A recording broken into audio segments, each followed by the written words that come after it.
Dobro večer, dragi gledalci. Dobrodošli u još jednu epizodu emisije Play. Ja sam Pavle Šturanović, a večera sa nama je gospodin Zoran Medenica, predsjednik Studentskog sportskog saveza Crne Gore. Gospodin Medenica, dobro večer i dobrodošli. Dobro večer. Da se na početku zahvalim na pozivu.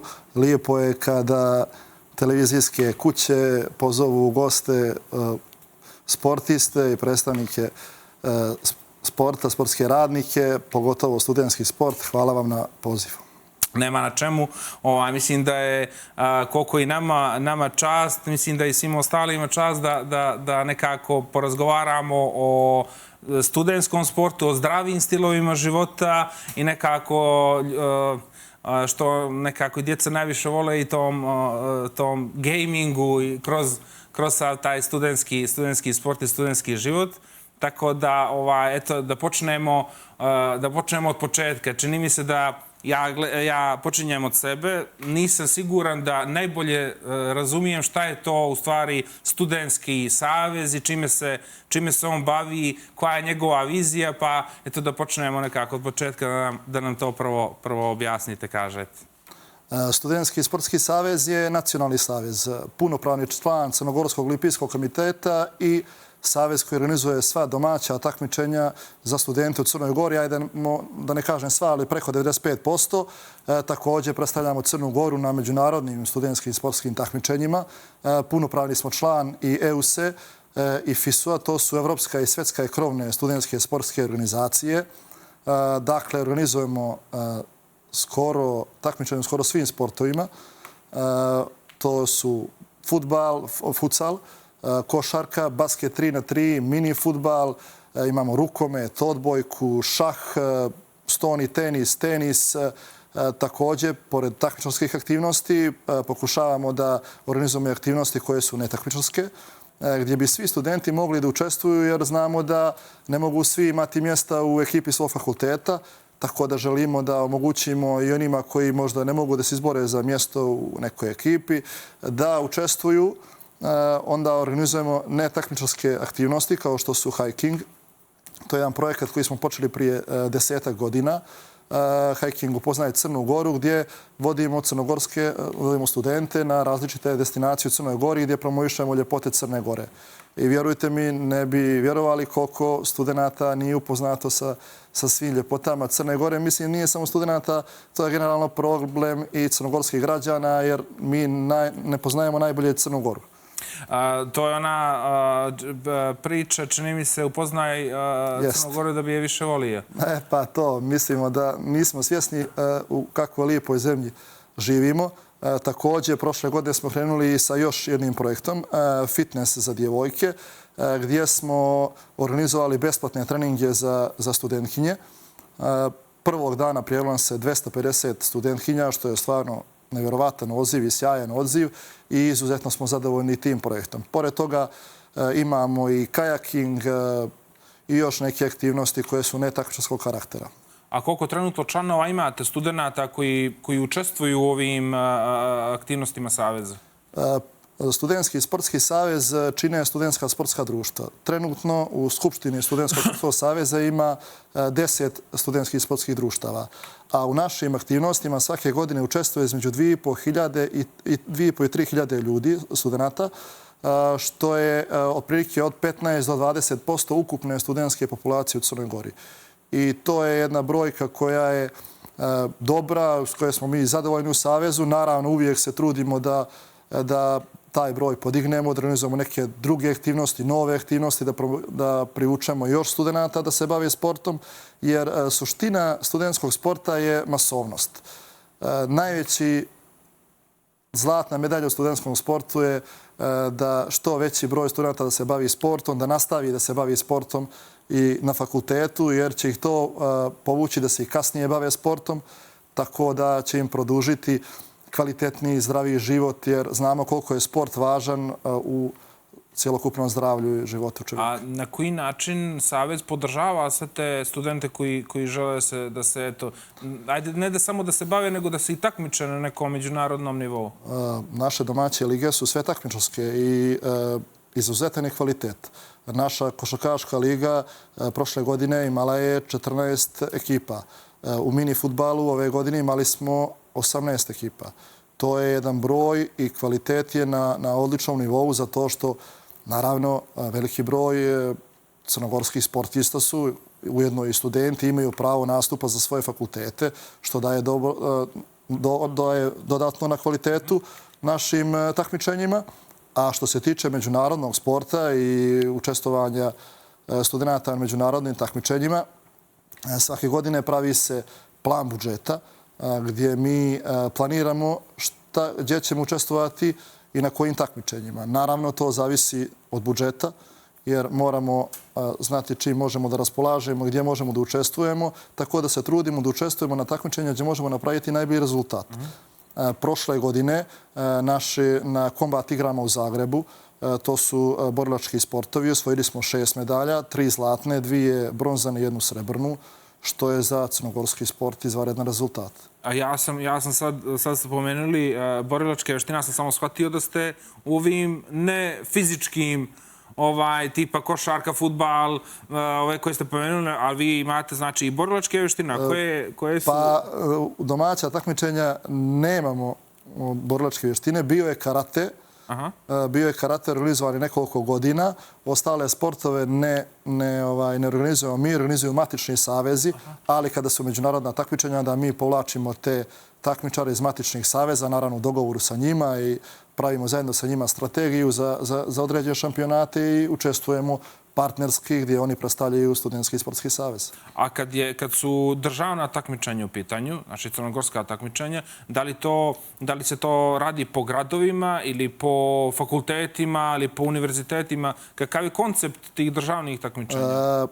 Koncept je da svaki fakultet ima svoju ekipu. Dobro. Znači, Univerzitet Crne Gore ima 23 univerzitetske jedinice, ali znamo da nekoliko univerzitetskih jedinica su likovna umjetnost i muzički fakulteti koji nemaju ni dovoljno broj studenta da bi učestvovali u sportskim aktivnostima. Tako da svaki fakultet može prijavi po jednu ekipu. Imamo ekipe i sa UDG-a, Mediterana, fakulteta iz Bara. Tako da svi oni predstavljaju svoj fakultet i bore se za svoj fakultet. Imamo neka takmičenja gdje dozvoljavamo da se miješaju i da kao mini fudbal, u mini fudbalu ne moraju biti sa istog fakulteta, nego moraju samo biti studenti. A što se tiče ovih ostalih, moraju biti sa istog fakulteta i nose naziv tog fakulteta. A kad ste rekli miješali se sad, je li bitno da u ekipi budu svi s iste godine ili samo s istog fakulteta? Ne, sa istog fakulteta. Studijska godina nije bitna, samo je bitno da su studenti jednog fakulteta. A koji je najrasprostranjeniji sport? To je sport sa najviše učesnika, tako kažem. Futbal. Futbal, futsal i košarka su najpopularniji sportovi i u svijetu, pa i kod nas. Ove godine smo organizovali turnir 3x3, pošto sada moramo pratiti trendove i zadnjih godina zaista 3x3 i futsal su sve popularniji, pogotovo 3x3. Ove godine univerzitet je otvorio teren za futsal i za basket tamo kod studentskih domova, kod tehničkih fakulteta i tamo smo napravili jedan turnir gdje je učestvovalo 24 ekipe. Bio je sjajan odziv, bilo je onako baš posjećeno što se tiče gledalaca. Tako da smo planirali ove godine da organizujemo 4 ta turnira, 2 u prvom semestru, 2 u drugom, da što više studenta pokrenemo da se bave sportom.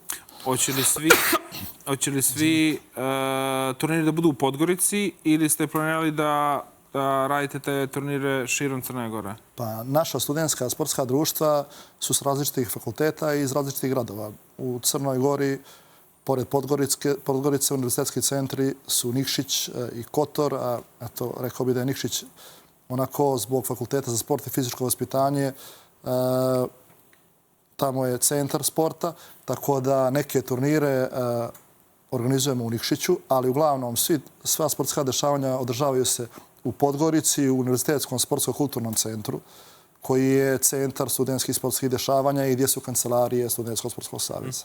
Je li fakultet u Nikšiću najbrniji što se tiče učešća u u ovim sportskim aktivnostima? Pa, naravno da imaju predstavnike u svim sportovima, ali nisu najbolji. Znači, A koji fakultet najbrojniji? Pa nisu najbolji, Najbrojniji? a ni najbrojniji. Aha. Ajde da kažemo da su rame uz rame sa njima i ekonomija i ETF i PMF koji je sjajan u košarci dugi niz godina.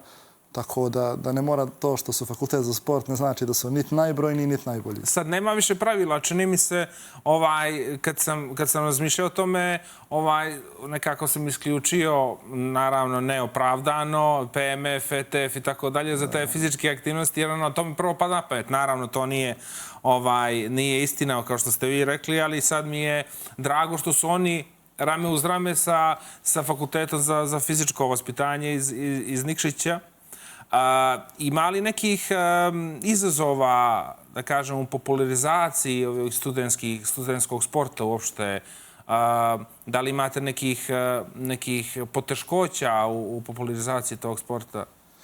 Pa najbolji, da kažem, način da popularizujemo studentski sport je kvalitet naših takmičenja, jer naša takmičenja su dobra, brojna su, finala naših takmičenja su izuzetno posjećena. Imali smo prenose i mini fudbala i košarke na RTCG-u. Tako da radimo na promociji studentskog sporta. Naravno, nije previše prošlo od korone. Kada je bila korona, sav sport u svijetu bio je stao, pa i studentski sport. Onda smo došli do vremena kada se nastava na fakultetima bila online. To je dosta otežavalo studentski sport, ali sada je sve vraćeno u normalu i naša takmičenja su na zadovoljavajućem nivou.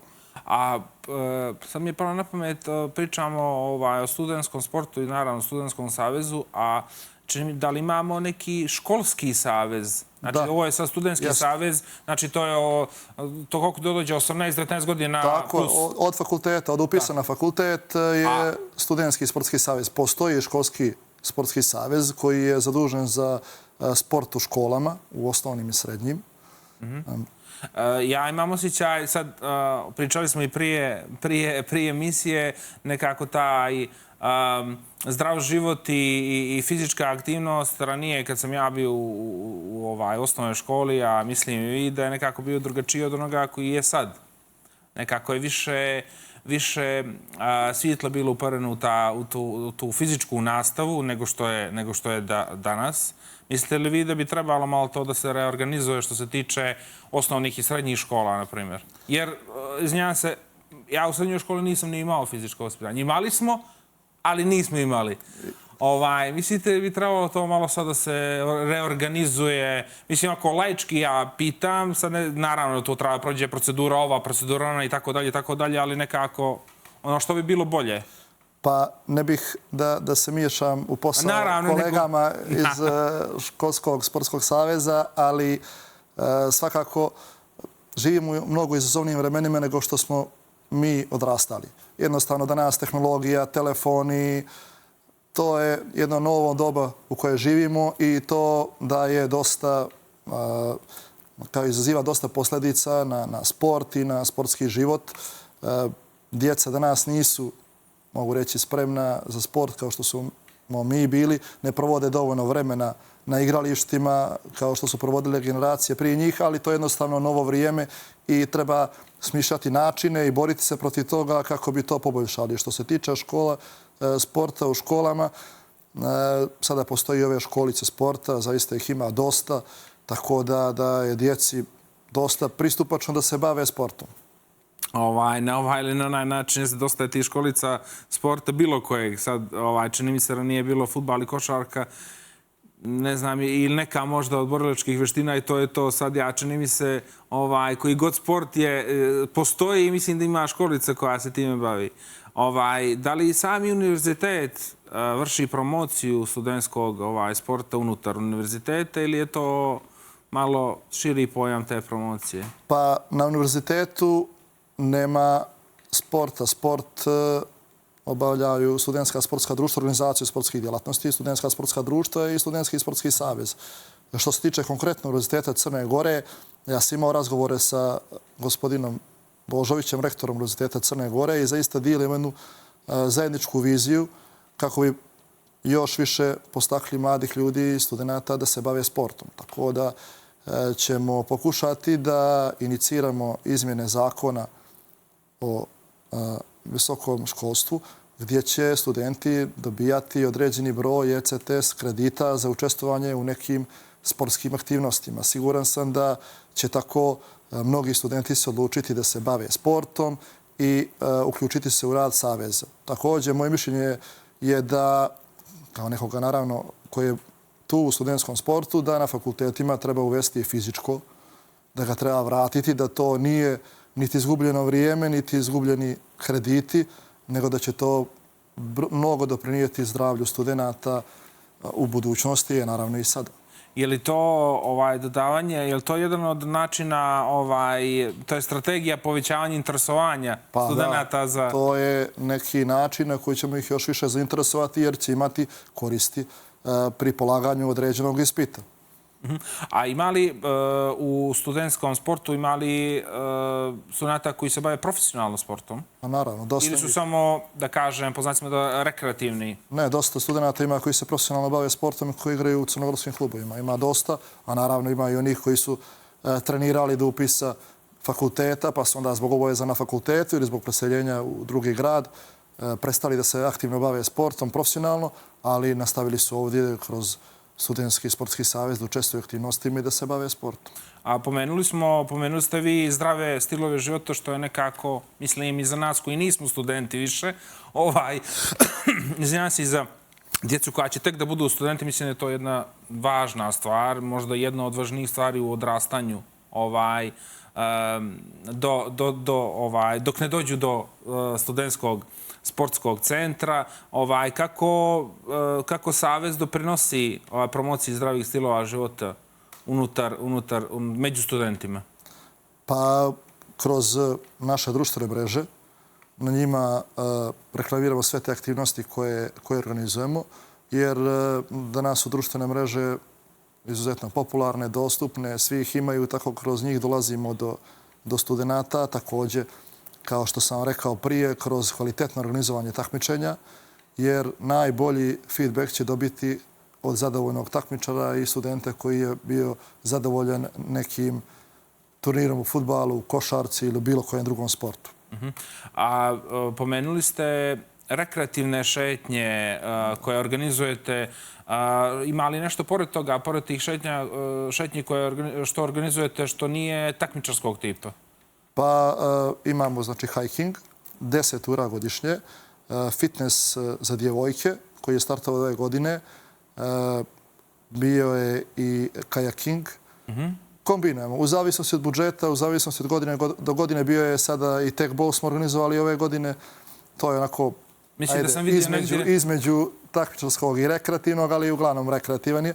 Tako da Mislim da sam vidio negdje i padel. I da, organizovali smo i padel ove godine. A je li jedini, pošto sam vidio u Podgorici ima centar za, sad ja ne znam kako se to zove, za padel, igranje za padel. Ima li još negdje u Podgorici ili gdje ste organizovali? U Podgorici smo organizovali ovdje u Donjoj Gorici, u Kokotima.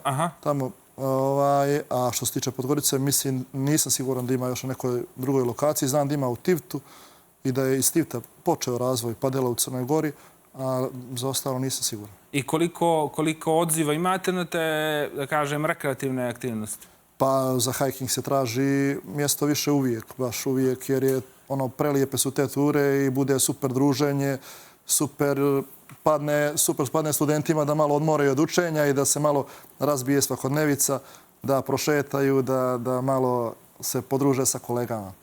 Mislim da gledalci će vidjeti na malim ekranima jedan promotivni video koji imate, koji uključuje sve ovo o čemu ste pričali sa hiking i padel i tako dalje i tako dalje.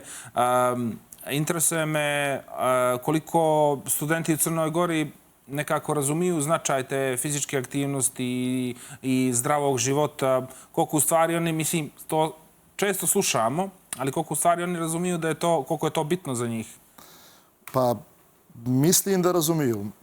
Sada je Evo sad imamo dostupnost ovih fitness centara na svakom koraku, u svakom dijelu grada imaju teretane, fitness centri, tako da tereni otvoreni za fudbal, za basket.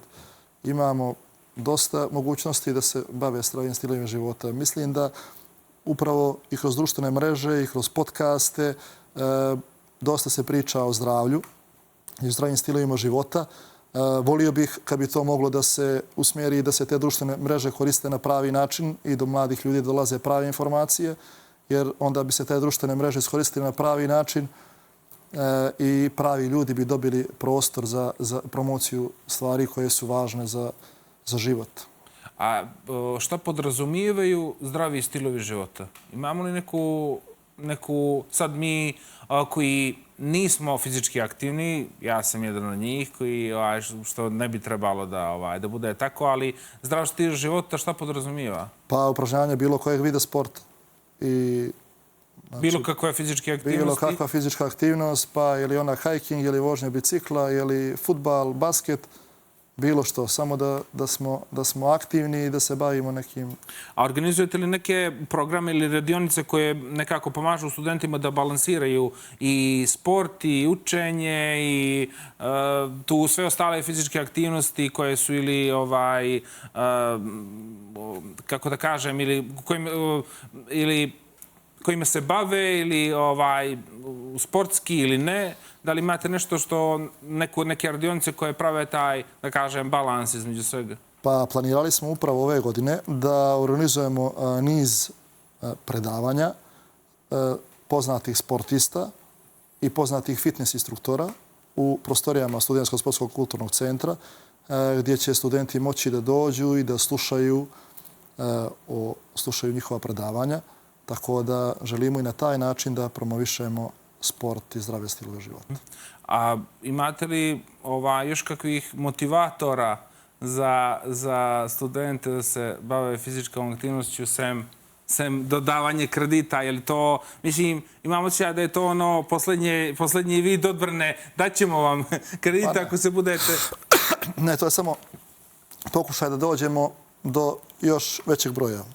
Jer, kao što sam rekao na početku, masovnost je ključno u studentskom sportu, jer to je nešto što se provlači kroz studentski sport. Naravno da svi studenti i mladi ljudi treba da vode brigu o zdravlju i sport će im mnogo pomoći u tome. Tako da sam siguran da oni, i ne samo kroz studentski sport, da se bave zdravim stilovima života i u nekom drugom dijelu dana kada su slobodni da idu i da šetaju i da trče. Zaista sada, iako je, eto kažemo, vrijeme gdje telefoni i tehnika uzimaju maha, nikada nije bilo ni rasprostranjeno ovako da se bave sportom. Sada je izuzetno sve popularno što se tiče sporta. Imate li, sad pričamo o zdravim stilovima života, imate li saradnju s nekim možda nutricionistima koji bi, ili stručnjacima za ishranu koji bi pomogli i Savezu ili studentima da nekako to što rade, da rade kako treba? Pa nismo imali do sada nikakvu saradnju. Mislim da vam kažem što se tiče nutricionista, niti je to ima nekih dodirnih tačaka možda sa programom Saveza. Eto, kažem, planirali smo ove godine neke istaknute sportiste da dovedemo, da drže predavanja i tu će biti ovako fitness instruktori. Konkretno, kad to kažem, mislim na Marka Vukotića, jednog moha kojeg lično poznajem i koji zaista na odličan način radi svoj posao i volio bih da to prenese i studentskoj populaciji. Je li, ako se nadam, sa momak sa Cetinje koji se... Jeste. Da, mislim da on često bio, često ga ja vidim po društvenim mrežama i tako dalje. Njega ste planirali da dovedete da drži predavanje. Tako je, to je neki dodatni vid. Jeste li imali ranije, prošlih godina, neke ljude koji su dolazili da prezentuju? Pa u organizaciji Studentskog sportskog saveza ne. Kolege sa ekonomskog fakulteta dovodili su neke poznate sportiste. Mislim da je bio Duško Vujošević. Veliko ime. Jeste, veliko ime u našoj košarci. Tako da nekako ćemo se voditi njihovim primjerom, jer sve ono što je dobro želimo da uzmemo i od kolega i mislimo da je to dobra stvar. A planirate li možda da ubacite neki novi sport unutar takmičenja ili je to nekako zaokruženo cijelini? Pa ovako, ovaj gro sportova je neki standardan sportovi koji se igraju kod nas, ali uvijek ubacujemo i nove sportove. Evo, kao što kaže, ove godine bio i padel, bio i tekbol, to su apsolutno novi sportovi koji su kod nas. Pratimo trendove, pratimo što se dešava, imamo izvanrednu saradnju sa evropskim i svjetskim studentskim sportskim organizacijama, tako da sve ono što oni radi, organizujemo i mi i trudimo se da crnogorski studenti zaista imaju sve. I napomenuo bih sada, to sam prije preskočio, da je studentski sport besplatan, da sve studentske sportske ekipe dobiju opremu besplatno, prevoz, ako nisu iz Podgorice, prevoz im je plaćen, tako da trudimo se na sve načine da im olakšavamo bavljenje sporta. Znači, bilo koja aktivnost koju Savez organizuje je besplatna? Sve aktivnosti su apsolutno besplatne. A imaju li negdje, da li vi izbacate negdje, to jest objavljujete svoje aktivnosti Saveza, koje oni su vjerojatno na vašem sajtu ili na sajtu, Facebook, Instagram. Imamo dobru saradnju sa medijima, zaista, pogotovo zadnjih godina. RTCG nam je medijski partner, imamo i sve štampani mediji i portali izvještavaju o studentskom sportu. Evo, sada smo i na Adriji, tako da širimo krug prijatelja. Nekako koji su vam još televizijske kuće ostale, nekako da vidimo da... Sve to... Šalim se. Uvijek, ja bih volio da su sve. Nisu sve, ali siguran sam da će shvatiti značaj studentskog sporta i da će nam dati prostor. A ima li neko ko, sad kaže shvatić, ima li neko ko ne shvata značaj? Nećemo ih imenovati. Pa nećemo ih imenovati, nego postoji još uvijek... Dobro, na nekim televizijama i portalima ne dobijemo dovoljno prostora, kao što ja mislim da zaslužujemo, jer po meni važnije je studentsko prvenstvo Crne Gore u futsalu ili bilo kojem studentskom sportu, nego neka vijest iz sporta iz svijeta koja nije toliko bitna. A kad smo već kod sporta iz svijeta, jeste li do sad imali ili mislite li da imamo mi potencijala da proizvedemo neke sportiste koji će otići u svijet? Pa mislim da smo mi izuzetno talentovana sportska nacija i zaista i Crna Gora i Balkan imaju nevjerovatne sportiste. Tako da ako imamo Novaka Đokovića, Nikolu Vučevića, Peđu Mijatovića, Dejana Savićevića, Luku Modrića, da sad zaista na Balkanu ima mnogo sportista koji su na izvanrednom nivou. Siguran sam da i Crna Gora će u budućnosti imati velike sportiste. Evo sada Adžić je otišao u Juventus, Andrija Bulatović, Mojko Lošinac ide u Lens, tako da ako te stvari vidimo, zaista zašto ne bi vjerovali u lijepe dane crnogorskog sporta. Mislim da smo malo previše očekujemo od naših sportista i da nismo realni po nekim pitanjima. Moramo biti svjesni da smo mala država, da je Crna Gora mala, 600.000 stanovnika, a mi kada igramo s Engleskom očekujemo pobjedu i ništa ispod toga. To je dobro za sportiste, ali možda im nekada stvaramo i teret i moramo biti realni, jer pogotovo danas svi igraju sport se baš proširio, tako da... Ja mislim da mi kao nacija smo takvi da uvijek očekujemo pobjedu, uvijek očekujemo... Ali čini mi se da mi očekujemo dosta od rukometašica, od vaterpolista, znači od ljudi koji su stvarno u top 5 na svijetu. Navikli su nas na pobjede i onda ja, na primjer, ako igramo, ako naše rukometašice igraju, a imamo osjećaj da mi moramo pobjedimo, jer tako su, što vi kažete, navikli su nas da dobijaju i onda ne mogu ja da razumijem, mala smo država, ali smo bili najbolji. Navikli su nas, a i jednostavno sada je ipak malo smjena generacija i u vaterpolu i u košarci i u rukometu ženskom. Ja mislim da i muška rukometna reprezentacija može da napravi jedan rezultat, a košarkaška i fudbalska sigurno, i nadam se da ćemo se radovati nekom velikom takmičenju fudbalera. Mislim da bi to bilo baš za državu od izuzetnog značaja, ali samo treba nastaviti raditi, rezultati će doći. Pa ja imam to sigurno. A imam osjećaj da su nekako te prošle generacije mnogo bile uspješnije nego ove sad, što ja ne bih nikoga naravno da degradiram ili bilo šta, ali čini mi se da su prošle generacije, kao što su i, dobro ste rekli, i fudbal, i rukomet, ženski, i muški, i vaterpolo, mnogo bili uspješnije nego ove sad dolazeće. Ima tu nešto što mi pogrešno radimo kao država ili sportski radnici, ili je to jednostavno takva je generacija? Pa dobro, ja ne bih otpisivao ove nove generacije. Mislim Ne kažem ja da ih otpisujem, nego neka... Da će donijeti dosta rezultata. Nije im lako. Nije im lako jer teško je, velika je konkurencija, teško se izboriti.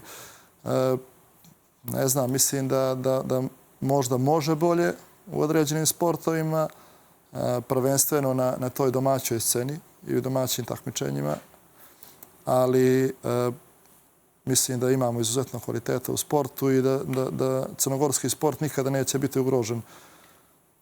Mislim da smo mi kao nacija sportski orijentisana. Čini mi se ja kad sam bio dijete, kad sam bio adolescent, tinejdžer i tako dalje, uvijek je sport bilo prvo da nema neki sport. To se gledalo, mislim da se ništa drugo nije gledalo toliko nego sport, mada sad je opet ponavljamo, dolazimo u to, završavamo taj krug, opet drugačije vrijeme, drugačija su interesovanje djece i odraslih, pa ono nekako nemaju tu bliskost prema gledanju sporta. Što su te novije generacije, sad opet zbog kompjutera, tableta, telefona i tako dalje, i tako dalje. Idemo na brze reklame i odmah se vraćam.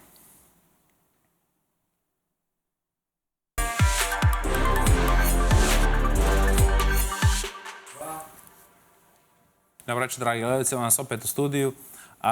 Gospodine Medenice, pričali smo o Crnoj Gori kao sportskoj naciji, da je tako nazovem, i čini mi se smo nekako volimo taj tradicionalni sport i čini mi se da sad je dosta je smanjena ta želja za gledanjem i za bavljenjem sporta. Sad ja sam pomenuo prije da su dosta krivi i tableti, i telefoni, i kompjuteri i tako dalje. Ima li još nešto što vi mislite da je... Ja se slažem sa vama, ali mislim da krivicu nose i roditelji. I da ne vodimo dovoljno djecu na utakmice bilo kojeg sporta. I kad bi možda punili stadione, možda bi nam i fudbal bio mnogo bolji i možda bi mnogo djece dobilo želju da se bavi fudbalom ili bilo kojim drugim sportom. Tako da sam siguran da se možemo boriti protiv ovog vremena tehnologije i da kroz odgovoran pristup roditelja i sportskih radnika i uostalom države da možemo apsolutno voditi dobru brigu o našem sportu i o budućim generacijama. Ja sam siguran da koliko god sam ja nekako advokat ovog e-sporta, kojem ćemo i u nastavku emisije pričati, isto sam i advokat sporta s druge strane, jer trebalo bi jedno da ide uz drugo, u smislu da ne možemo ni po 80 sati da sedimo za kompjuter, a ne možemo ni po 80 sati da igramo fudbal, recimo. Mislim da i jedna i druga stvar ni jedna ni druga stvar nisu dobre. Tako da bi trebalo se napravi neki balans i u sportu, i u e-sportu, gamingu i tako dalje, i tako dalje. Interesuje me vaše mišljenje o sportu kao dijelu, da kažem sad, iz vaše branše studentskog života. Šta mislite o tome? O gamingu? O e-sportu kao dijelu studentskog života. Da li je to... E-sport je jednostavno nešto što se razvija nevjerojatnom brzinom i u svijetu i kod nas i zaista ljudi koji su u Savezu elektronskih sportova u Crnoj Gori, posebno predsjednik Saveza Filip Šoć radi izvanredan posao kako na promociji e-sporta u Crnoj Gori, tako i na promociji Crne Gore kao destinacije za e-sport. Vidio sam i pratim, vidim da je bar prepoznao značaj e-sporta i elektronskih sportova i da će tek benefite dobiti od da kažem, ulaganja u e-sport. Tako da on definitivno dolazi na mapu. specifičan i naravno ne možemo reći sada da je sport, ali to je simulacija sportskih igara koje smo svi mi igrali dok smo odrastali i dok smo bili djeca ili studenti. Što se tiče studentskog sporta, mi imamo odličnu saradnju sa Savezom elektronskih sportova. Organizovali smo takmičenja zajedno studentska, gdje pobjednik studentskih turnira ide na završni turnir za prvaka Crne Gore. To su bili turniri u PES-u, u FIFA-i, u simulaciji NBA-a. Tako da smatram da i sport napreduje velikom brzinom i da dobija mjesto koje zaslužuje. Sada uvode nove trendove. Pratili smo ovih dana da su u Baru, da je bilo takmičenje u Phygital Gamesu, jeste, gdje se prvo igraju igrice, a onda se igra se NBA, pa onda se igra basket na terenu, pa se sabiraju poeni, što je jedan odličan model kako da spojimo i sport i sport. A da li mislite da može Savez da prihvati tu vrstu, taj Phygital Games i da organizuje takmičenje tog tipa? Naravno. Mislim da je to u budućnosti sigurno jedna aktivnost koju ćemo organizovati. Jeste li, rekli ste sad da ste organizovali u prošlosti takmičenje u gamingu, kad je to bilo? Jeste li skoro ili? Jesmo, skoro. Zadnjih godina. Skoro svake godine organizujemo u Univerzitetskom sportsko-kulturnom centru gore turnire i onda studenti se takmiče. A da li ćete nastaviti u budućnosti da organizujete? Naravno. Hoćemo, mi imamo odličnu saradnju sa Savezom elektronskih sportova i ono što je, da kažem, normalno je da je to jednostavno gaming izuzetno popularan kod studenta, tako da moramo i zbog mladih ljudi, zbog studenta organizovati ta takmičenja. Mislim da sad da je ta gaming, da kažem, po znacima navoda, sekcija mnogo više zastupljena trenutno nego sportska, a i mnogo više novca donosi. Pa ima naravno veliki potencijal kroz marketing i naravno kroz tu dostupnost, jer dostupno je čitavom svijetu. Možete da igrate iz Crne Gore za bilo koju ekipu odavde iz Podgorice i da zarađujete neki dobar novac. Imamo igrača crnogorskih koji su napravili izvanredne karijere u gamingu iz Podgorice. Pa imamo nekoliko naših, uvijek pominjamo Pavla koji igra za tim iz Saudijske Arabije, koji zarađuje baš ogromne pare. I čini mi se sad, zbog toga, zbog količine novca koji se zarađuje stvarno i sportu, djeca studenti nekako prebjegavaju tom dijelu u odnosu na sport koji sad, recimo, turnir koji je bio, posljednji turnir koji je bio, čini mi se, u Baru, prva nagrada je bila 10.000 eura, što je malo za e-sport, ali ogromna je za nas, a ne znam kad će neki studentski, mislim sad opet ne degradiram nijedan, neki studentsko takmičenje da ima, čini mi se, toliko za neki mali turnir da ima toliko novca. Pa u studentskom sportu nema novčanih nagrada. To je nešto što smo davno ukinuli i što prvo ja ne želim, a nisu ni ljudi koji su vodili studentski sport prije mene, da pokretač u studentskom sportu bude novac. Tako da tu novca nema, ali apsolutno ne možemo se u tim, ne mogu se ozbiljni savezi takmičiti sa gamingom. Što se tiče nagrada, upoznao sam sa nagradama koje su i pogotovo u inostranstvu, pogotovo Saudijska Arabija i te zemlje koje ulažu ogromne svote novca u gaming. Tako da mislim da ne možemo se trkati, ali možemo zajedno praviti dobru priču.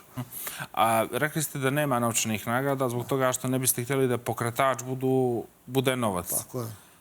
Loše je da studente učimo da pokretač bude novac, a nadovezat ću se na vas prije.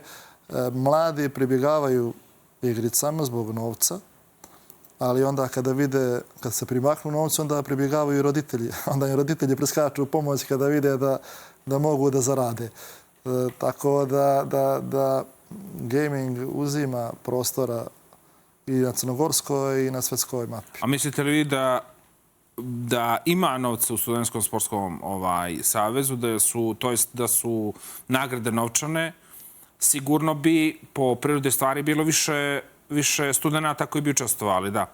Ali da li mislite možda da neko ko bi ušao zbog novca, da se takmiči, da bi zavolio to, na primjer, fudbal, recimo, ili košarku, tako dalje, kuđe zbog novca, ali da bi nemate... Nismo, jednostavno, naš budžet je skroman, tako da ne možemo organizovati te turnire. Vi praktično sav budžet, koliko sam ja shvatio, trošite na besplatne stvari koje su... Tako je, mnogo je bolje organizovati neku drugu besplatnu aktivnost za studente nego dati nagradu za fudbal. Bolje organizovati za taj novac turnir u mini fudbalu ili turnir u basketu 3x3.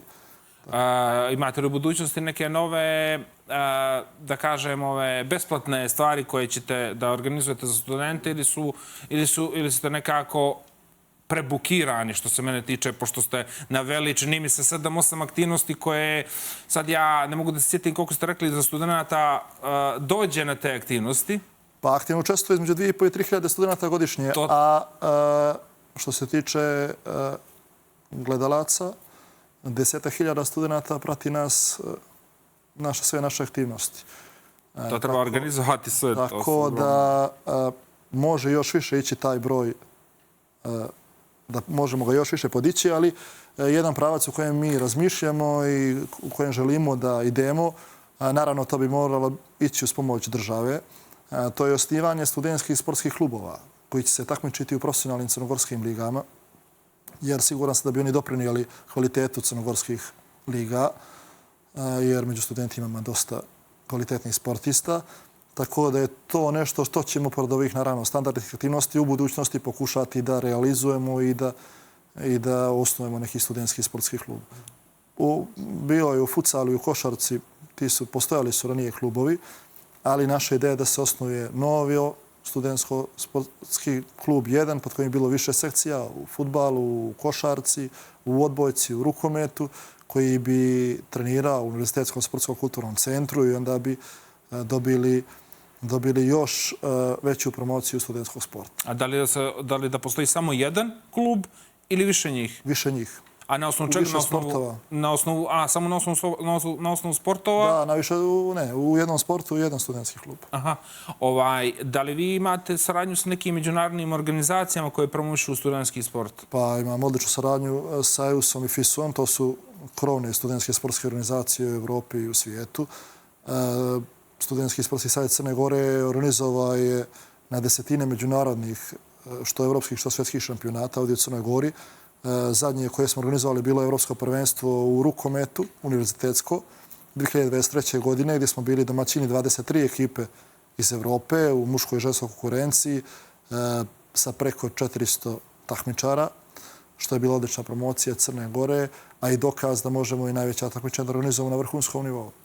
Da li mislite da su takmičenja koje vi organizujete svojevrsna promocija države same kao i sporta koji organizujete? Pa međunarodna, naravno. Međunarodna, apsolutno. A u kakvim ste odnosima sa ovim, da li postoje uopšte studentski savez u okruženju našem na Balkanu? Pa postoje. Jednostavno, najbolja saradnja prirodna nam je sa zemljama kojima smo u okruženju, sa kolegama iz Hrvatske, Bosne, Albanije.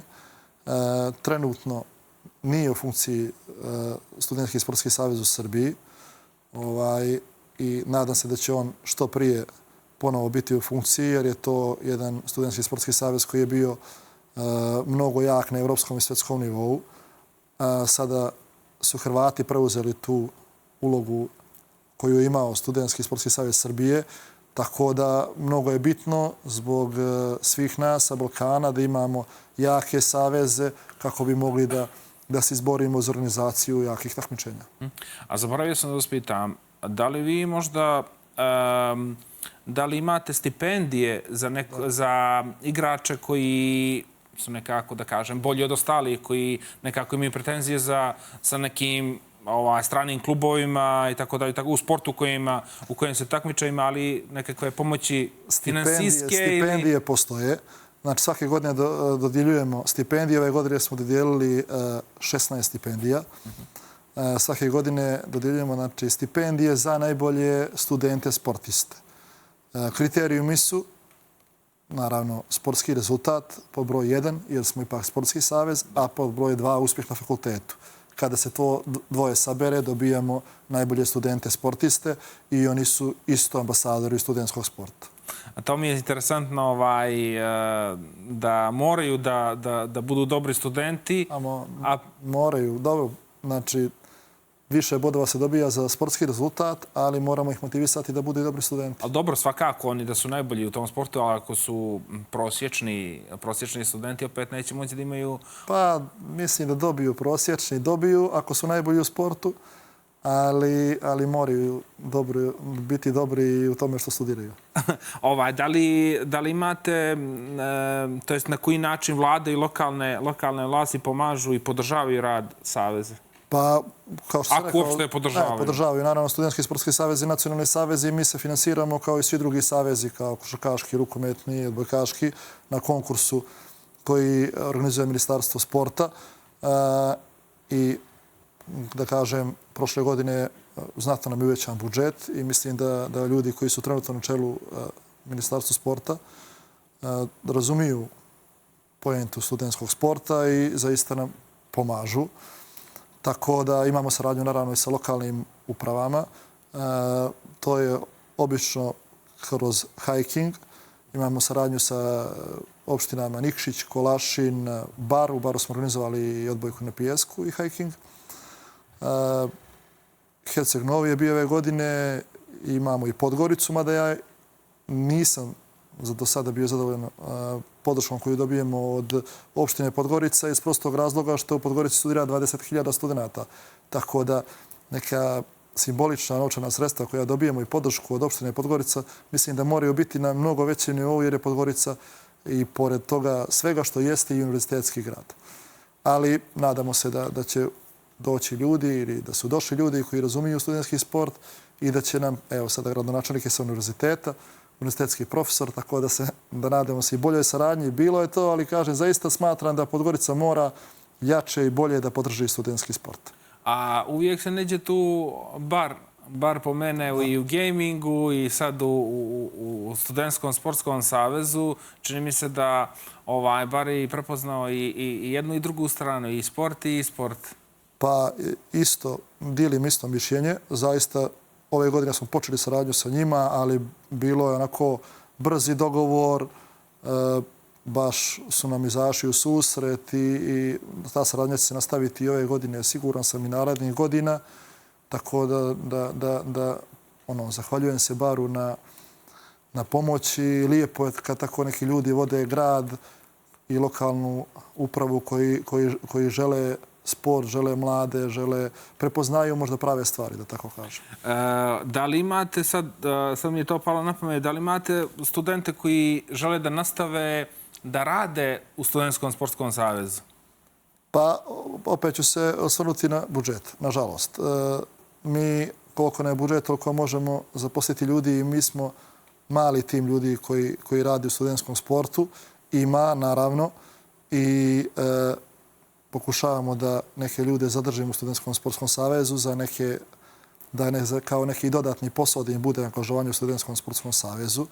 Jer oni koji su prošli sve te aktivnosti u Studentskom sportskom savezu najbolje će to prenijeti studentima i sutra će najbolje organizovati. Tako da ima mladih ljudi koji pomažu radu saveza. Pa meni je, interesantno mi je da postoje ljudi koji su zainteresovani, ne interesantno mi je, nego nadam se da postoje ljudi koji su zainteresovani da ostanu tu, da nastave nekako tu, taj vaš rad, da nastave i dalje. A da li konsultujete univerzitete ili studente možda prilikom pravljenja programa za sljedeću godinu i tako dalje i tako dalje? Pa u upravnom odboru Studentskog sportskog saveza su ljudi koji su direktno vezani za univerzitet. Dekan Fakulteta za sport i fizičko vaspitanje, profesor Jovan Gardašević je jedan od članova upravnog odbora. Također i profesor Ivan Jovetica, UDG-a, dekan toga univerziteta je jedan od ljudi koji su u Savezu i oni su uključeni u sve te aktivnosti i planove koje radimo. Tako da, apsolutno konsultujemo univerzitete i imamo pomoć od univerziteta. A mislio sam, a studenti? Imaju li kakav način da oni nekako daju svoj glas za nešto što bi možda oni htjeli da... Kako ne? Pa u Skupštinu čine studentska sportska društva. Tu svi studentska sportska društva sa fakulteta imaju svoje predstavnike i mi naravno zajedno sa njima pravimo planove i strategije za dalji razvoj studentskog sporta. A kad smo već kod strategija i daljeg razvoja, imate li neke nove planove ili inicijative za 2025. Evo sad je tek počela. Ima li nešto što novo ili što planirate za ovu godinu? Pa ja sam bio član strategije za razvoj sporta na nivou Crne Gore kao predstavnik Studentskog sportskog saveza i jedan od stubova strategije za razvoj sporta u Crnoj Gori su školski i studentski savez.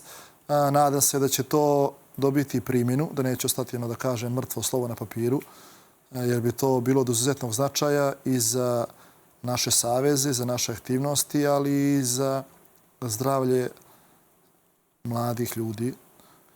Jer po najnovijim istraživanjima 1 euro koji se uloži u sport čuva 7 eura koji se ulažu, nažalost, u zdravlje i u liječenje ljudi. Svjesni smo da gojaznost uzima maha kod svih nas, da su predviđane da će do 2035. godine 50% populacije na zemlji biti gojazno. Ove godine smo prvi put imali da je više gojaznih nego gladnih. U Crnoj Gori? Nego na svjetskom nivou. Ali to je trendovi koji prate Crnu Goru. Eto, kad smo se prije dotakli toga kako je bilo kad smo mi bili mladi, sjetimo se koliko je djece, mi smo svi mršavi bili, nije jednostavno, svi smo od tih sportskih aktivnosti. Tako da, bio sam član te radne grupe, da se vratim na pitanje. Naravno da imamo i strategiju za razvoj sporta studentskog, tako da zadržat ćemo, naravno, kažem, ovaj kostur tih standardnih takmičenja i uvijek ćemo osluškivati šta to žele crnogorski studenti i izlazit ćemo im susret sa novim aktivnostima. Da li, pošto sad ste pomenuli ljudi koji su gojazni, da sve više i više gojaznih ljudi ima, evo, mislim, ja sam čist primjer, da li, koja je neka poruka njima koja bi, mislim, naravno bi trebalo da se bave fizičkom aktivnošću i tako dalje, da li imaju možda nekome da se obrate, da im pomogne oko odabira fizičke aktivnosti, oko odabira ishrane i tako dalje, ili se vi ne bavite baš konkretno tim, ali... Studentski sportski savez se ne bavi tim. Mi se bavimo, znači, samo organizacijom sportskih takmičenja, a tim dijelom se ne bavimo. Sad nekako dolazimo skoro pred kraj emisije i htio bih da vas pitam da li imate i kakvu poruku imate za studente koji možda nisu fizički aktivni, ali negdje bi željeli, ali nekako ne mogu sebe da natjeraju. Imali smo svi mi te faze kad znamo da treba, ne znamo šta, ne znamo kako, treba nam neko da nas gurne ka tom zdravijem načinu života, ka sportu i tako dalje. Koji biste vi savjet dali takvim? Pa to je motiv, jer svi, kao nemamo vremena, u suštini imamo dovoljno vremena i sad dnevno da se bavimo nekim zdravim stilima života, svi imamo. Nažalost, mnogi od nas to ne rade. Što se tiče studenta, pozvao bih da prate aktivnosti Studentskog sportskog saveza, da dođu na naše takmičenje, da se uključe u naše takmičenja, da na društvenim mrežama, na našem sajtu, na Facebooku informišu se kada su aktivnosti koje organizujemo, da se uključe u njih, jer ona poruka koja je ključna, vrijeme je za sport. I sa tim bih to završio. Ja mislim da je to nekako i, što dobro ste rekli, ključna poruka da je vrijeme za sport. Ja iz svog ličnog iskustva mislim da to nekako opet treba da nađem tih, dobro ste rekli, tih sat vremena svako može da nađe, ali opet mi kažem, imamo manjak možda motivacije ka tome ili možda smo se ušuškali u to, dobro nam je ovako, da se ne izlažemo previše, da se ne oznojimo, da ne potrčimo, da se ne umorimo i tako dalje, pa uvijek nalazimo razloge da ostanemo kući, da zaspemo još malo i tako dalje, ali suština je da tih sat vremena, možda čak i 45 minuta, ne mora ni sat vremena dnevno, može, mislim, svako da izdvoji u tom, barem tinejdžerskom dilu i što se tiče studenta, ali opet i 95% nas koji nismo studenti možemo tih sat vremena da izdvojimo, da nekako, ovo mi je, interesantan mi je bio vaš podatak da taj euro uložen u sport je 7 eura. Nekada je bio 3, sada je 7. Sad je 7 eura. I to mi je malo mi je to sad jezivo kad čujem, tako da čini mi se da je poruka večeras, ne poruka dana, poruka noći je da je vrijeme za sport. Apsolutno. Imate li još nešto za kraj? Ništa, još jedno se zahvalim na pozivu i da se nadam da ćemo se još gledati i da će studentski sport dobiti još vremena i na vašoj i na drugim televiziji. Ja se zahvaljujem vama što ste večeras izdvojili vrijeme